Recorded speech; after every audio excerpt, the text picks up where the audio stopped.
الحمد للہ رب العالمین والصلاة والسلام علی خاتم الانبیاء والمرسلین وعلی آلہ وصحبہ ومن تبعہم بإحسان الی یوم الدین اما بعد۔ آج ہمارے ساتھ غزوہ فتح مکہ، ماشاءاللہ بہت بڑی اہم چیز ہے۔ امام ابن قیم رحمہ اللہ لکھتے ہیں یہ وہ فتح اعظم ہے، فتح وکٹوری، یہ وہ فتح اعظم ہے جس کے ذریعے اللہ تعالیٰ نے دین کو، اپنے رسول کو اور اپنے لشکر کو اور اپنے امانت دار گروہ کو عزت بخشی۔ وہ کون سی فتح ہے؟ فتح مکہ۔ اور اپنے شہر مکہ مکرمہ اور اپنے گھر کعبۃ اللہ کو، جسے دنیا والوں کے لیے ذریعہ ہدایت بنایا، کافروں اور مشرکین کے ہاتھ سے چھٹکارا دلایا۔ اللہ اکبر۔ یہ وہ دن تھا جس دن مکہ صاف ہو گیا۔ اب وہ ننگا طواف کرنے والے نہیں تھے۔ جور و ظلم، استبداد کی تاریخ وہاں سے مٹا دی گئی۔ اس فتح سے آسمان والوں میں خوشی کی لہر دوڑ گئی اور اس کی عزت کی تناب جوزا کی شانوں پر تن گئی، اور اس فتح کی وجہ سے لوگ گروپ یعنی جوق در جوق، فوج در فوج، فوج در فوج اس دین میں داخل ہوئے، اور زمین کا چہرہ خوشی سے دمک اٹھا۔ وہ کون سی فتح ہے؟ فتح مکہ۔ جیسے ہم لوگ پڑھتے آئے ہیں کہ ہر غزوے کا ایک سبب ہوتا ہے۔ اللہ کے نبی صلی اللہ علیہ وسلم بلا سبب، بغیر کسی سبب کے کسی پر حملہ نہیں کرتے، ایک سبب ہوتا ہے۔ ہم لوگوں نے صلح حدیبیہ کے بارے میں پڑھا تھا۔ جب صلح حدیبیہ ہوئی، اس میں سے یہ بات بھی تھی کہ قریش یا عرب کے دوسرے جو ٹرائبس ہیں، دونوں میں سے کسی کے ساتھ مل سکتے ہیں، چاہے تو وہ مسلمانوں کے ساتھ بھی مل سکتے ہیں، چاہے تو مکے والوں کے ساتھ بھی مل سکتے ہیں۔ تو ایک دو قبیلے ایسے تھے، بنو خزاعہ اور بنو بکر۔ یہ دو قبیلے ایسے تھے، ان میں سے ایک مسلمانوں کے ساتھ ہو گئے اور ایک کافروں کے ساتھ، مکے کے لوگ۔ اب صلح امن کی رات و دن گزرنے لگے، اب کوئی یہ نہیں تھا، لیکن ان دونوں قبائل کی آپس میں جاہلیت کے زمانے سے انبن تھی۔ انہوں نے اس صلح کو مس یوز کیا، بولا کہ اب تو ہم کو یہ نہیں ہے، تو اس طرح سے ایک قبیلے پر شب خون حملہ کر دیا۔ تو اللہ کے نبی صلی اللہ علیہ وسلم کے ساتھ جن کا معاہدہ تھا، بنو خزاعہ، ان پر بنو بکر نے رات کے وقت حملہ کر دیا۔ تو جس بات پر صلح ہوئی تھی، وہ صلح کیا ہو گئی؟ ختم ہو گئی، ٹوٹ گئی، اس لیے کہ انہوں نے آپس میں کیا کیا؟ حملہ کیا۔ جیسے کہتے ہیں یہی اس غزوے کا سبب ہے۔ اب جن پر حملہ ہوا وہ مسلمانوں کے ساتھ تھے، وہ وہاں سے آئے، مدینہ آئے، اللہ کے نبی صلی اللہ علیہ وسلم سے کہا کہ اللہ کے نبی، آپ کا صلح حدیبیہ میں ہمارے ساتھ، ہم آپ کے حلیف ہیں، معاہدہ ہوا، مکے کے لوگوں کے ساتھ جن کا معاہدہ ہے بنو بکر، ان لوگوں نے ہم پر حملہ کیا، تو اب ظاہر ہے اللہ کے نبی صلی اللہ علیہ وسلم کیا کریں گے؟ بدلہ لینا پڑے گا۔ تو اس کے لیے یہ غزوہ ہوا۔ اب سمجھ میں ریزن دیکھیے، اس غزوے کا سبب کیا ہے؟ صلح حدیبیہ کے ذکر میں ہم یہ بات سن چکے ہیں کہ اس معاہدے میں ایک دفعہ تھی۔ دفعہ کے معنی ایک شق، مطلب ایک دفعہ کرتے ایک ایسا، کیا بولیں گے اسے؟ آرٹیکل۔ ایک ایسا آرٹیکل تھا جس میں اس بات کا ذکر تھا کہ جو کوئی محمد صلی اللہ علیہ وسلم کے عہد و پیمان میں داخل ہونا چاہیے، داخل ہو سکتا ہے، ہونا چاہے داخل ہو سکتا ہے، اور جو کوئی قریش کے ساتھ داخل ہونا چاہے قریش کے ساتھ جا سکتا ہے۔ تو جو قبیلہ جس فریق کے ساتھ شامل ہوگا اس فریق کا ایک حصہ سمجھا جائے گا. ہاں تو اگر اس پر زیادتی ہوگی تو یہ لوگ بدلہ لیں گے. اس آرٹیکل کے تحت بنو خزاعہ رسول اللہ صلی اللہ علیہ وسلم کے عہد و پیمان میں داخل ہو گئے، اور بنو بکر کس کے ساتھ چلے گئے؟ کافروں کے ساتھ، قریش کے ساتھ چلے گئے. اب کیا ہو گیا؟ اس طرح دونوں قبیلے، وعلیکم السلام ورحمۃ اللہ وبرکاتہ، اس طرح دونوں قبیلے کیا ہو گئے؟ ایک دوسرے سے معمون بے خطر ہو گئے. اب کسی کو کوئی ٹینشن نہیں تھا. وہ دونوں قبیلے کون ہیں؟ بنو خزاعہ اور بنو بکر. لیکن دونوں قبیلوں کے بیچ جاہلیت کے زمانے سے کشاکش چلی آ رہی تھی. سمتھنگ کیا تھا؟ جیسا تو وہ تھی. اس لیے جب اسلام کی آمد ہوئی اور صلح حدیبیہ ہو گئی اور دونوں فریق ایک دوسرے سے مطمئن ہو گئے، تو بنو بکر نے اس موقع کو غنیمت سمجھ کر بنو خزاعہ سے پرانا بدلہ چکا لینے کا مناسبہ، ہمارے پرانے بہت سارے ڈیو ہیں، وہ اس موقع سے کیا کریں گے؟ نکالیں گے. ایسا سمجھو، آسان مثال، ایک آفس میں ایک بینک کا کیشیئر ہے، کوئی بھی ایک یہ ہے، اگر وہ امانت دار نہیں ہے، اگر اس میں لوٹ مار ہوتا ہے، اگر 10 جاتے ہیں تو وہ کتنا بتاتا ہے؟ وہ کتنا بتائے گا؟ 20 بتائے گا. حالانکہ لوٹنے والے نے 20 نہیں لوٹا ہے، لوٹنے والے نے 10 ہی لوٹا ہے، لیکن بتانے والا کتنا بتا رہا ہے؟ 20 بتا رہا ہے. لیکن سارا الزام کس کے سر پر جاتا ہے؟ لٹیرے پر جاتا ہے. ہاں تو یہ اللہ تعالیٰ محفوظ رکھے. صحیح مسلم کی حدیث ہے، خیانت کرنے والا کیسے بھی خیانت کرتا ہے، ہاں تھوڑی سی چیز میں بھی وہ خیانت کرنے سے نہیں بچے گا، چاہے چھپا کھلا ذرہ زیادہ. جس کے من میں خیانت کرنا ہوتا ہے، دھوکہ ہوتا ہے، ہر چھوٹی چیز میں بھی وہ کیا کرے گا؟ خیانت کرے گا. تو کہتے ہیں چنانچہ ایسے ہوا، نوفل بن معاویہ انہیں بنو بکر کی ایک جماعت کو ساتھ لے کر شعبان 8 تاریخ کو، اچھا ڈیٹ اچھی طرح یاد رکھیں، شعبان 8 تاریخ کو بنو خزاعہ کے قبیلے پر رات کے اندھیرے میں حملہ کر دیا. حملہ کرنے والے کون ہیں؟ بنو بکر. بنو بکر کس کے ساتھ ہیں؟ قریش کے ساتھ. حملہ کس پر کیا ہے؟ بنو خزاعہ پر. بنو خزاعہ کس کے ساتھ ہیں؟ مسلمانوں کے ساتھ. اس وقت بنو خزاعہ جو یہ تھے وہ گھومتے اپنے بکریوں کے ساتھ ادھر ادھر جاتے تھے. وہاں پانی کا ایک چشمہ تھا، بکریوں کو پانی پلانے کے لیے ٹھہرے تھے. تو بہت سارے لوگ ان کے مارے گئے. رات میں اچانک دشمن حملہ کرے گا، ان کو پتہ نہیں تھا. اور اس حملے میں قریش نے بنو بکر کو ہتھیار سپلائی کیے. تو اب قریش بھی اس میں انوالو ہو گئے، نہیں انوالو ہو گئے. اور ایسا بھی ہوا کہ قریش کے کچھ آدمی تاریکی میں کیا کرے، ان کے ساتھ مل کر ان پر حملہ کیا. تو کہتے ہیں کہ یہ لوگ بچا کر حرم تک داخل ہو گئے، مکے تک آ گئے بنو خزاعہ کے لوگ، لیکن وہاں بھی ان لوگوں نے ان کو نہیں چھوڑا، جیسے یہ بتاتے ہیں. تو کہتے ہیں کہ وہاں سے انہوں نے بنو خزاعہ نے، جو اللہ کے نبی صلی اللہ علیہ وسلم کے ساتھ تھے، مکہ پہنچ کر بدیل بن ورقہ خزاعی اور اپنے ایک آزاد کردہ غلام رافع کے گھروں میں پناہ لی. وہاں مکے میں پہنچ کر کسی کے گھروں میں، وہاں اپنے لوگوں کے گھروں میں پناہ لیے.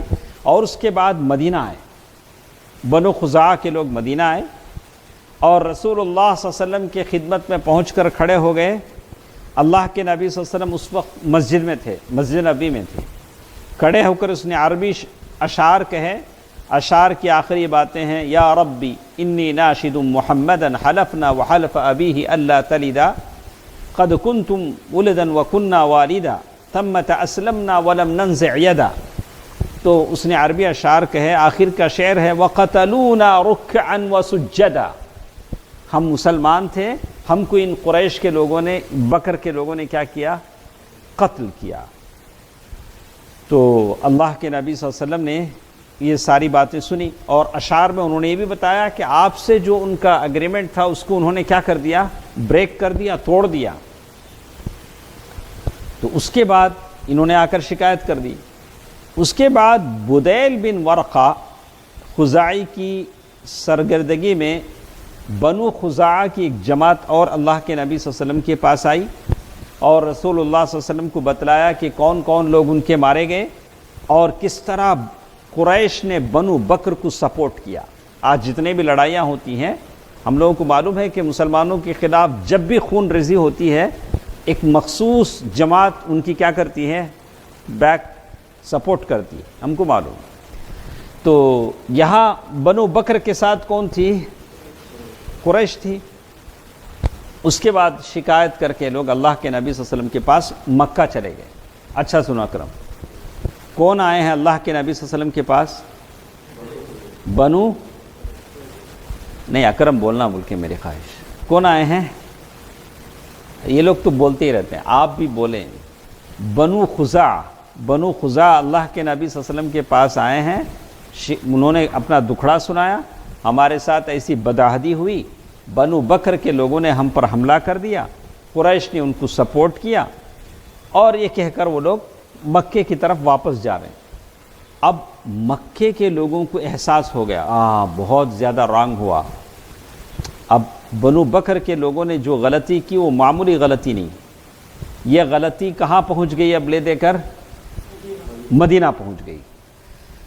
تو انہوں نے ایسا کیا، فوراً ابو سفیان کو تیار کیا، سیدھے مدینہ جاؤ اور اللہ کے نبی صلی اللہ علیہ وسلم سے ہمارا جو پرانا اگریمنٹ ہے اسے رینیول کرو۔ دیکھیں انہوں نے سمجھ گیا حالت کیا ہے، نازک ہے، اب وقت ایسا آ جائے گا کہ مکے کے در و دیوار سے اسلامی فوجیں کیا ہوں گی، ٹکرائیں گی۔ تو انہوں نے سمجھ گیا بات کیا ہے۔ تو دیکھیے، تو ان کو پتہ لگ گیا کہ ہمارے حلیفوں نے، بنو بکر کے لوگوں نے جو کچھ کیا وہ معمولی غلطی نہیں تھی۔ تو اس کے انجام کی سنگینی کو مد نظر رکھتے ہوئے انہوں نے فوراً ایک مجلس مشاورت بٹھائی۔ مجلس مشاورت بولے تو ایڈوائزری کمیٹی بٹھا کر فوراً کیا کیا، اپنا سپہ سالار ابو سفیان کو بنا کر کہا کہ فوراً مدینہ جاؤ اور اللہ کے نبی صلی اللہ علیہ وسلم سے کیا کرو، ہماری پرانی اگریمنٹ کو کیا کرو، رینیول کراؤ۔ حالانکہ وہ اگریمنٹ اب کیا ہو چکا تھا، بریک ہو چکا تھا، بریک اپ ہو گیا، ختم ہو چکا تھا۔ تو ان کو معلوم تھا اب رسول ادھر کیا ہو رہا تھا مدینے میں، رسول اللہ صلی اللہ علیہ وسلم نے صحابہ کرام کو بتایا کہ قریش اپنی اس عہد شکنی کے بعد اب کیا کرنے والے ہیں۔ تو اللہ کے نبی صلی اللہ علیہ وسلم خود آگے بڑھ کر کہہ رہے ہیں کہ اب فردر کیا ہونے والا ہے۔ دیکھیے اللہ کے نبی صلی اللہ علیہ وسلم کہہ رہے ہیں کہ اب ابو سفیان مکے سے نکل کر کہاں آئیں گے، مدینہ آئیں گے، اور اس مقصد کے لیے آئیں گے۔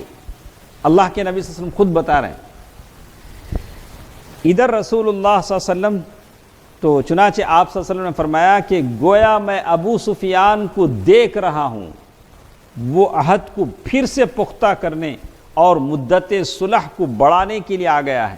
اب ابو سفیان آئیں گے، ہم صلح حدیبیہ کی جو اگریمنٹ ہے اس اگریمنٹ میں کیا کیا جائے، تمدید کی جائے۔ تمدید کا مطلب ایکسٹینشن کیا جائے اور اس کو رینیول کیا جائے۔ اس کے لیے ابو سفیان کو میں دیکھ رہا ہوں۔ تو ابو سفیان نکلے نہیں نکلے، وہاں سے نکلے۔ اب دیکھیے ابو سفیان یہ آئیڈیا لے کر مکے سے نکل کر مدینہ آنے کے لیے پہنچ رہے ہیں، تو سیدھے ایک مقام پر پہنچے، اس مقام کا نام ہے عسفان۔ اس مقام پر پہنچے، ادھر سے بدیل بن ورقہ اللہ کے نبی صلی اللہ علیہ وسلم کو شکایت کر کے یہ واپس جا رہے ہیں۔ انہوں کدھر سے کدھر جا رہے ہیں، مدینے سے مکہ جا رہے ہیں۔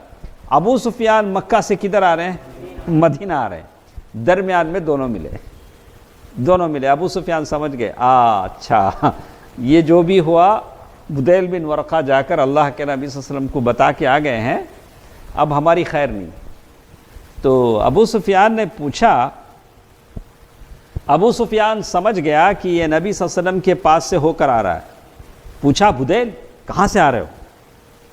صحرا تھا، وہ کوئی ایسا نہیں تھا کہ ٹول گیٹ سے بچنے کے لیے ادھر چل جاؤ، ایک ہی راستہ تھا، اسی راستے سے آنا تھا، جیسے ہم لوگ ٹول گیٹ سے بچنے کے لیے جاتے ہیں اندر سے، ایسا کوئی وہاں سسٹم نہیں تھا.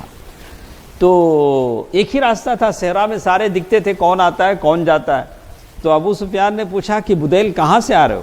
بدیل نے کیا جواب دیا دیکھیں. تو بدیل نے کہا کہ میں خزاعہ کے ہمراہ اس ساحل اور وادی میں گیا ہوا تھا، وہ دریا کے کنارے ایسے ہم لوگ گئے ہوئے تھے. پھر اس نے پوچھا ابو سفیان نے، کیا تم محمد کے پاس نہیں گئے تھے؟ حالانکہ معلوم ہے گئے تھے. پھر پوچھا کیا تم محمد کے پاس نہیں گئے تھے؟ بدیل نے کہا کہ نہیں. الحرب خدعہ، ابھی ضروری نہیں ہے کہ آپ بالکل سچ بولیں جنگ کے موقع پر، ویسے بھی وہ کافر ہے، وہ ظالم ہے. تو انہوں نے کہا کہ نہیں، میں محمد صلی اللہ علیہ وسلم کے پاس نہیں گیا تھا. لیکن اب بھی ابو سفیان کو تسلی نہیں ہوئی. یہ بات جواب دے کر بدیل بن ورقہ وہاں سے مکے کی طرف چلے گئے. ابو سفیان نے کیا کیا معلوم؟ اچھا ایسا کرو، بدیل نے اونٹ کہاں بٹھائے ہیں دیکھو. ایک جگہ بدیل نے اونٹ بٹھائے تھے، تو اونٹ لے کے چلے گئے. ایسا کرو، اگر بدیل بن ورقہ مدینہ جا کر شکایت کر، اگر بدیل بن ورقہ مدینہ جا کر شکایت کیے ہیں، مدینہ گئے ہیں، تو وہ اونٹ کا گوبر چیک کرو.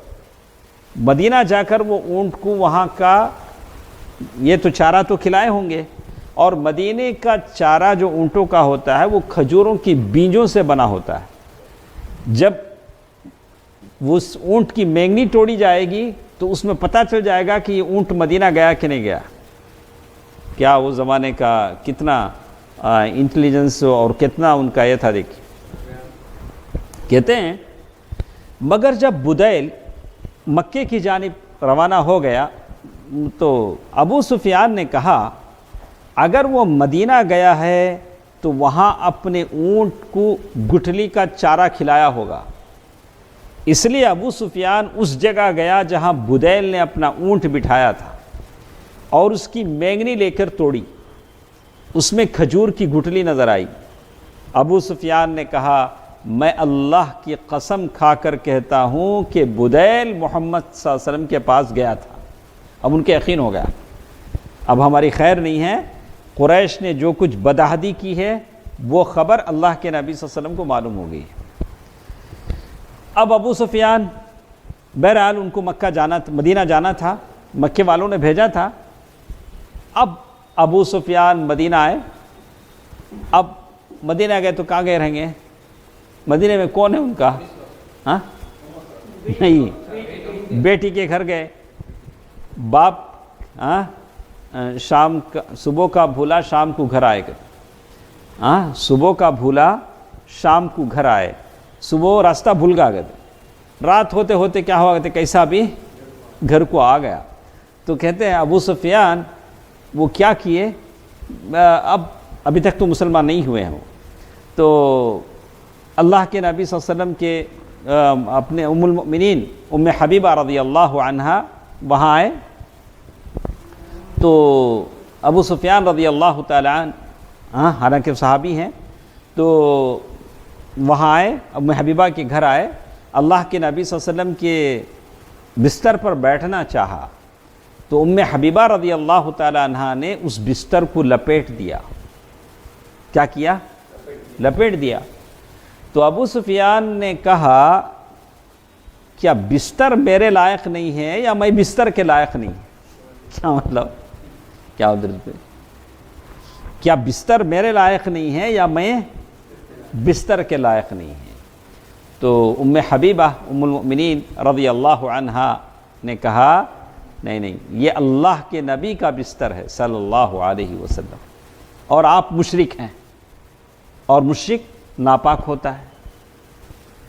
تو ابو سفیان نے دل پر پتھر رکھ کر سنا، واقعی سن کر کہا بیٹی جب تک تو میرے گھر پاس تھی اچھی تھی، شادی کے بعد تمہیں کیا ہو گئی، ذرا بگڑ گئی. کیا بولے؟ شادی کے بعد تمہیں خراب ہو گئی. دیکھیے بہرحال ابو سفیان مدینہ پہنچا اور اپنی صاحبزادی ام المؤمنین حضرت ام حبیبہ رضی اللہ عنہا کے گھر گیا. جب رسول اللہ صلی اللہ علیہ وسلم کے بستر پر بیٹھنا چاہا تو انہوں نے بستر لپیٹ دیا۔ ابو سفیان نے کہا بیٹی کیا تم نے اس بستر کو میرے لائق نہیں سمجھا یا مجھے اس بستر کے لائق نہیں سمجھا؟ انہوں نے کہا یہ رسول اللہ صلی اللہ علیہ وسلم کا بستر ہے اور آپ ناپاک مشرک ہیں۔ کیا کہا؟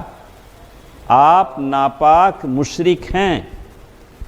ابو سفیان کہنے لگا اللہ کی قسم ہمارے ہاں سے جانے کے بعد تمہیں شر پہنچ گیا ہے، تمہیں کیا ہو گئے؟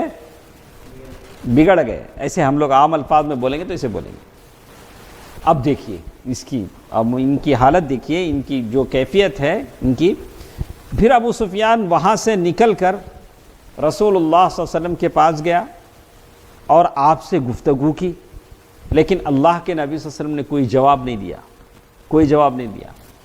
اس کے بعد ابو بکر رضی اللہ تعالیٰ عنہ کے پاس گیا اور ان سے کہا کہ وہ رسول اللہ صلی اللہ علیہ وسلم سے بات کریں۔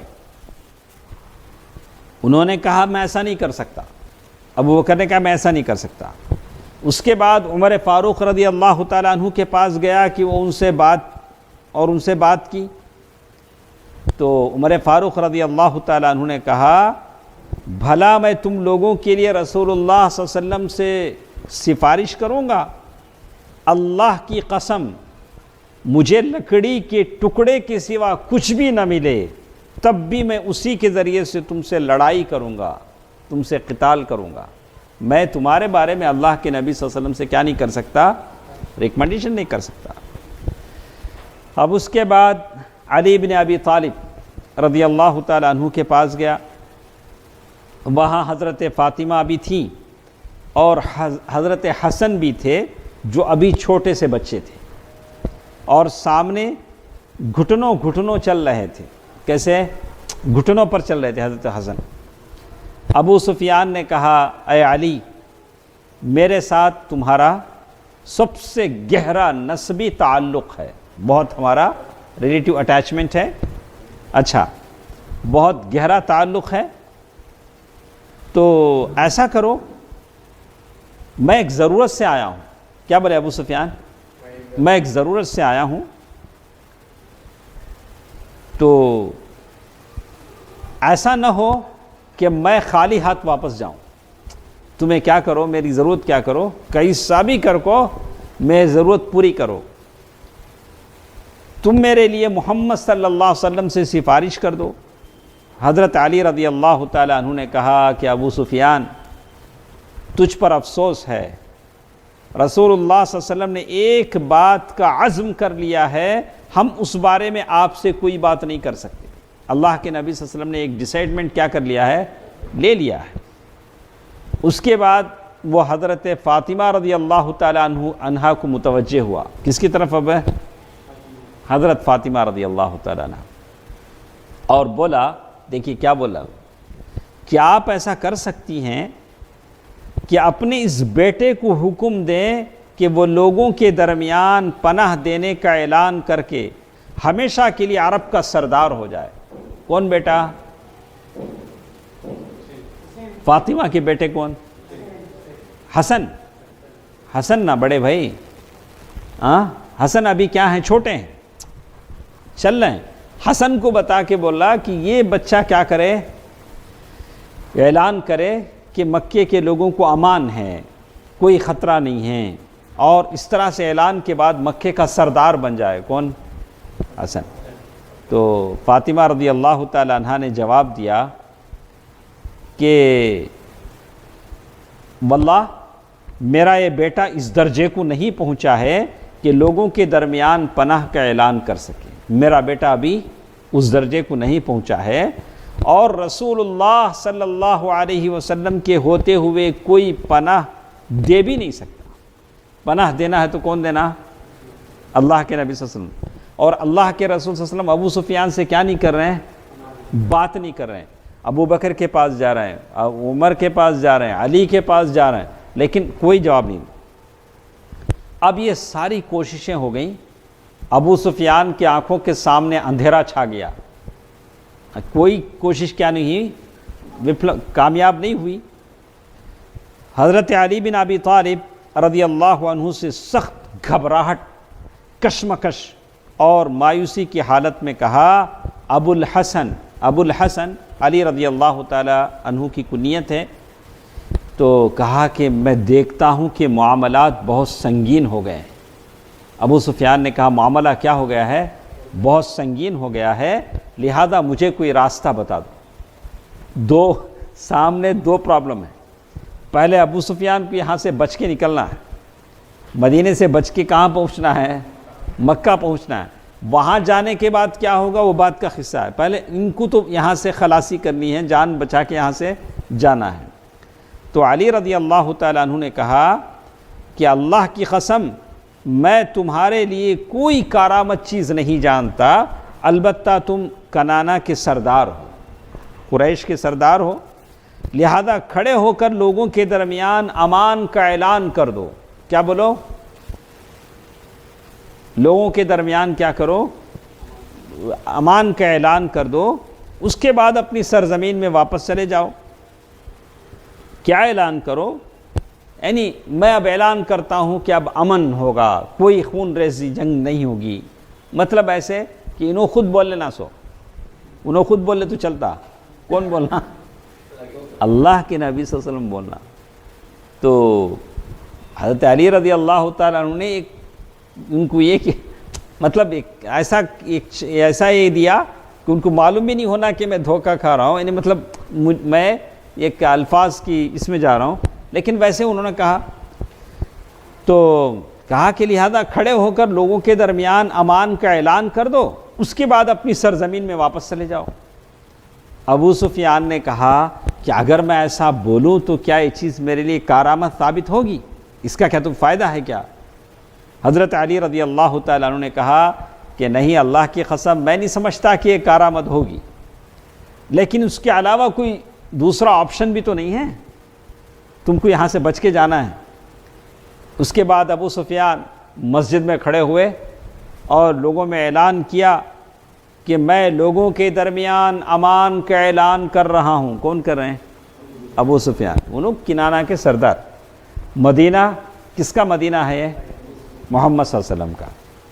پھر اپنے اونٹ پر سوار ہو کر مکہ چلا گیا، قریش کے پاس پہنچا تو وہ پوچھنے لگے کہ پیچھے کیا حال ہے، اب مدینے میں کیا حال ہے۔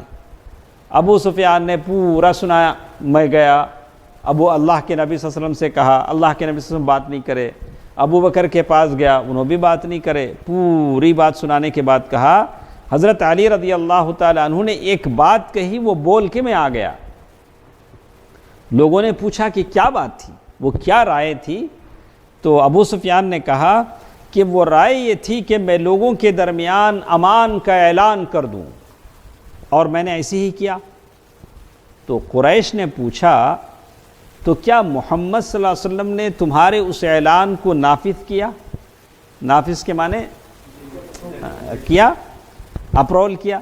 تو ابو سفیان نے کہا کہ نہیں۔ لوگوں نے کہا کہ تیری تباہی ہو۔ لوگاں سب مل کو کیا بولے ابو سفیان کو؟ تیری تباہی ہو، اس شخص علی نے تیرے ساتھ محض مذاق کیا۔ علی رضی اللہ تعالیٰ عنہ نے جو ایک لاجک بتایا تھا وہ تو کیا تھا؟ بس ایک مذاق تھا، اس سے کوئی فائدہ ہونے والا نہیں تھا۔ تو ابو سفیان نے کہا اللہ کی قسم اس کے علاوہ کوئی صورت نہ بن سکی، میرے پاس اور کوئی آپشن بھی نہیں تھا۔ ادھر یہ حالت تھی، اور دیکھیے ادھر مدینے میں غزوے کی تیاری ہونے لگی، فتح مکہ کی تیاری ہونے لگی۔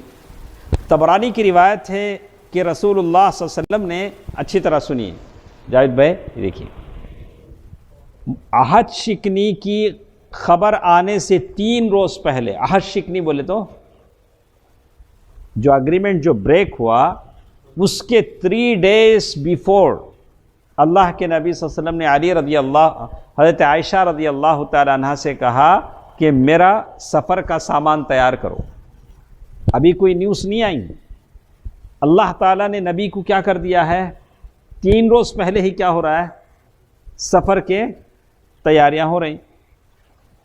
لیکن ساتھ ساتھ اللہ کے نبی نے ام المؤمنین عائشہ رضی اللہ تعالیٰ عنہ سے کہا کسی کو پتہ نہ چلے. کیا بولے؟ فلی کانفیڈنٹ، کسی کو کیا نہیں ہونا، پتہ نہیں چلنا. اس کے بعد ابا بیٹی کے گھر گئے. کون گئے؟ بیٹی کے گھر گئے. کون گئے؟ عائشہ ابو بکر رضی اللہ تعالیٰ عنہ بیٹی کے گھر آئے. دیکھا کہ گھر میں تیاریاں ہو رہی. ام المؤمنین عائشہ رضی اللہ تعالیٰ عنہ سفر کی تیاری کر رہے ہیں. تو پوچھا بیٹی یہ جو پریپریشن ہے، جو سفر کی تیاری کہاں ہے کی، کہاں جانا ہے؟ تو وہ زمانہ یہ نہیں تھا کہ اب رومن امپائر سے جنگ کی جائے، امن و آشتی اور امن کا زمانہ تھا.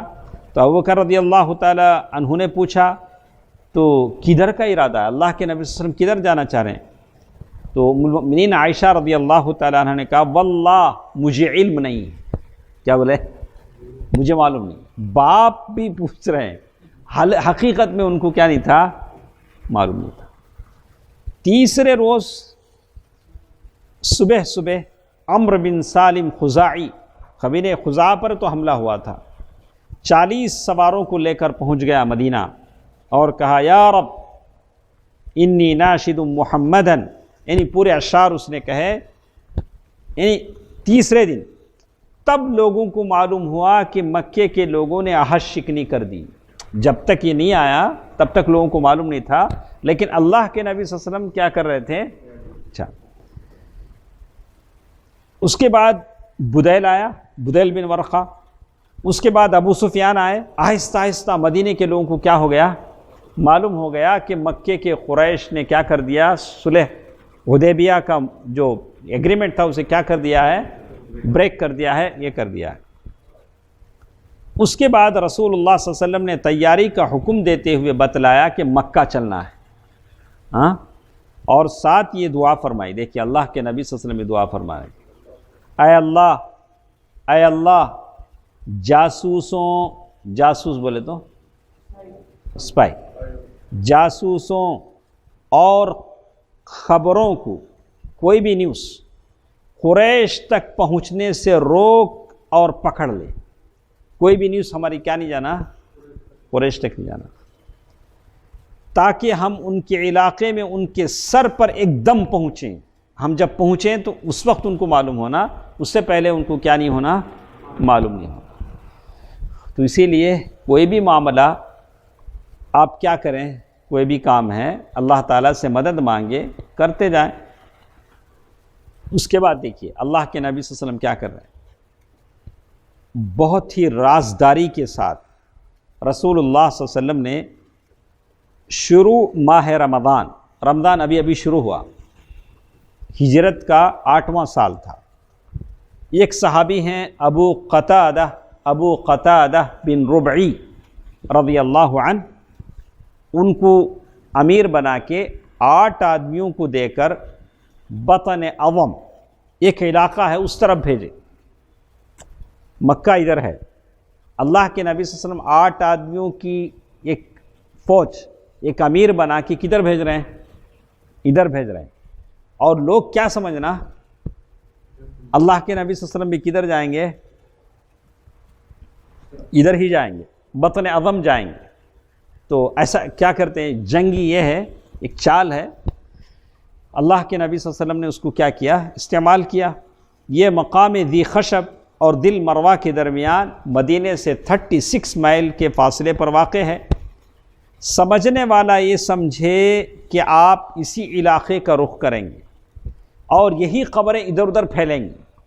اب لوگ بولیں گے اچھا اللہ کے نبی صلی اللہ علیہ وسلم ادھر جانا چاہ رہے ہیں، اس لیے پہلے ادھر بھیجے ہیں. ہاں، ادھر ایک اور پھر اللہ کے نبی صلی اللہ علیہ وسلم ادھر ہی جائیں گے. لیکن اللہ کے رسول جانا کدھر چاہ رہے تھے، ادھر جانا چاہ رہے. لیکن یہ جو 8 آدمی ابو قتادہ بن ربعی رضی اللہ عنہ، ان کی قیادت میں وہاں پہنچے تو ان کو معلوم ہوا کہ اللہ کے نبی صلی اللہ علیہ وسلم مکہ نکل گئے. یہ لوگ ادھر گئے تو وہاں ایک مقام پر جانے کے بعد ان کو معلوم ہوا کہ اللہ کے نبی صلی اللہ علیہ وسلم کدھر نکل گئے ہیں، مکہ. تو پھر یہ لوگ گھوم کر کدھر آئے، یہ لوگ بھی مکے کی طرف چلے. اس سے پہلے ایک صحابی کا ہم رضی اللہ عنہ ایک یہ پڑھے ہیں جن کو اللہ کے نبی صلی اللہ علیہ وسلم نے خط دے کر بھیجا تھا. وہ کون تھے؟ حاطب بن ابی بلتع رضی اللہ عنہ. کیا اکرم یاد ہے؟ ہم نے کہا تھا کہ یہ بات ہم کو بعد میں آئے گی. تو حاطب بن ابی بلتع بدری صحابی ہیں. تو اب اللہ کے نبی صلی اللہ علیہ وسلم نے دعا کیا کہ مکے والوں کو کیا نہ ہو، کوئی بات معلوم نہ ہو، مکے والوں کو کوئی بات نہ معلوم ہو، ساری باتیں چھپی رہیں. لیکن حاطب بن ابی بلتع رضی اللہ تعالیٰ عنہ نے ایک لیٹر لکھا مکے والوں کو، بولا کہ اللہ کے نبی صلی اللہ علیہ وسلم حملہ کرنے کے لیے آ رہے ہیں. لیکن اللہ کے نبی کی دعا تھی، وہ دعا قبول ہو گئی تھی. تو انہوں نے یہ خط لکھ کر کیا کیا، ایک عورت کو دیا تھا. تو ہم لوگ جب چنگیز خان کی جب آپ پڑھیں گے، وہ زمانے میں کیسا خط پہنچاتے تھے معلوم؟ ہاں، ایک آدمی کو پکڑ کے اس کا سر مڑا کے اس کے سر پہ کیا کرتے تھے؟ چھید سے لکھتے تھے. اس کے بعد بال آ جاتے تھے، اسے کیا کرتے تھے؟ بھیج دیتے تھے. ایسا بھی ہم لوگ پڑھیں. بہتر کیا ہے، اللہ بہتر جانتا ہے. ہاں، تو یہ خط جب پہنچا، یہ خط ایک عورت کے حوالے انہوں نے کیا. اور اس کے بعد ایک زمانہ آیا کہ خطوط وہ پرندوں کے ذریعے بھیجے جانے لگے، کبوتروں کے ذریعے سے. اور اب تو لیٹسٹ زمانہ ہے، لوگ اسمارٹ بنتے گئے، ساری چیزیں اسمارٹ ہوتی گئی. تو کہتے ہیں کہ قریش کی ایک عورت کو دیا تھا اور اسے کہا کہ یہ لیٹر قریش تک پہنچا دو، اس کا تمہیں پیسہ ملے گا، اس عورت کو. تو عورت نے کیا کیا، اس خط کو سر کی چوٹی میں، چونڈے میں چھپا لیا، لکھ چلے گئی. لیکن رسول اللہ صلی اللہ علیہ وسلم کو وحی کے ذریعے بتا دیا گیا کہ حاطب بن ابی بلتع نے کام کیا ہے. آپ صلی اللہ علیہ وسلم نے حضرت علی رضی اللہ عنہ، مقداد رضی اللہ عنہ، زبیر رضی اللہ تعالی عنہ، ابو مرثد غنوی رضی اللہ عنہ، کتنے ہوئے؟ 1 2 3 4 صحابہ اکرام کو بھیجا کہ جاؤ روضہ خاق، یہ کیسا جگہ ہے؟ روضہ خاق ایک جگہ کا نام ہے، وہاں جاؤ، ایک عورت رہے گی، اس کے پاس یہ خط ہے، وہ لے لو. تو یہ سارے صحابہ پہنچے. اللہ کے نبی صلی اللہ علیہ وسلم نے کہا کہ وہ عورت اس میں ملے گی. کیا ہوتے وہ اٹھاتے نا، پالکی. عورتیں جو پالکی میں بیٹھتی نہیں، وہ پالکی میں وہ عورت رہے گی، اس کو ہودج کہتے ہیں. کیا بولتے ہیں؟ ہودج. تو سارے صحابہ آئے. تو وہ اللہ کے نبی نے بتا دیا تھا کہ اس کے پاس قریش کے نام ایک رقعہ ہوگا، ایک لیٹر ہوگا. یہ حضرات گھوڑوں پر بیٹھے بڑی تیزی کے ساتھ وہاں پہنچے تو صادق مصدوق نے جو کہا تھا وہ سچ ہی ہوتا ہے. تو وہاں ایک عورت تھی، پوچھے تمہارے پاس کوئی لیٹر ہے؟ وہ بولے گی کہ ہے بولے گی. تو نفی میں جواب تھا. اس نے کہا کہ میرے پاس خط وط کچھ نہیں ہے. تو انہوں نے کہا کہ اس کے کجاوے کی تلاشی دو، پورا جو بھی اس کے ساز و سامان تھے، ہودج تھا، ساری تلاشی لی، لیکن کچھ نہیں ملا. لیکن علی رضی اللہ تعالیٰ عنہ نے کیا کہا سنیے، میں قسم کھا کر کہتا ہوں، نہ رسول اللہ صلی اللہ علیہ وسلم نے جھوٹ کہا، نہ ہم جھوٹ کہہ رہے ہیں. کیونکہ یہ بات کس نے بتائی ہے؟ اللہ نے بتائی ہے. تم یا تو خط نکالو یا ہم تمہیں ننگا کر دیں گے. تو وہ عورت دیکھیے، اب فائدہ نہیں، کیسا بھی خط دینے ہی میں کیا ہے؟ خیر ہے، بھلائی ہے. تو اچھی طرح نوٹ کرو. تو تب اس نے یہ پختگی دیکھی تو بولی اچھا منہ پھیر لو. کیا بولی وہ عورت؟ تم لوگ کیا ہے ایسا کھڑے نہیں، پلٹ کو کھڑ جاؤ. کئی کے واسطے پلٹ کو کھڑو. وہ بھی دیکھو آج یہ لوگ عورتوں کو جو ننگا کرنا چاہتے ہیں، وہ زمانے میں عورتیں اپنا سر ننگا نہیں کرتی تھی مردوں کے سامنے. آج یہ لوگ سینے ننگے کرو، جسم ننگا کرو کہتے ہیں، ننگے ہیں، بے شرم بے حیا لوگ ہیں. یہاں دیکھو، یہ پوائنٹ نوٹ کرو. دیکھو وہ عورت کیا کہہ رہی ہے. اچھا منہ پھیرو. انہوں نے منہ پھیرا تو اس نے چوٹی کھول کر خط نکالا. کیا کہاں سے نکالنے کے لیے بولی منہ پھیرو؟ ہاں، چونٹی سے، بال دکھانے کے واسطے. ہاں، یہ لو ادھر ادھر کہاں کیسے عجیب عجیب، یہ کھلا وہ کھلا ایسے. جاہلیت کی زمانے کی عورت بھی کیا بولی؟ تمہیں ادھر منہ کر لو، میں کیا کر رہی ہوں؟ بال کھولنا چاہتی ہوں. سبحان اللہ، سبحان اللہ. یہ حجاب ہے. عورت کا بال بھی کیا ہوتا ہے؟ حجاب ہوتا ہے. تو ہم کو دعا کرنی چاہیے ان معصوم مسلمان بچیوں کے لیے جو امتحان سے پریشان ہو کر، اپنے اسکول سے پریشان ہو کر ان ظالموں کے کہنے پر کبھی پردہ کیا کر رہے ہیں؟ نکال لیں، جیسے ویڈیوز ہم دیکھ رہے ہیں. تو انشاءاللہ کل کے درس میں ہم سنتے ہیں، مکمل کر لیتے ہیں. سبحانک اللہم ربنا وبحمدک، اشہد ان لا الہ الا انت، استغفرک واتوب الیک. والسلام علیکم ورحمۃ اللہ وبرکاتہ.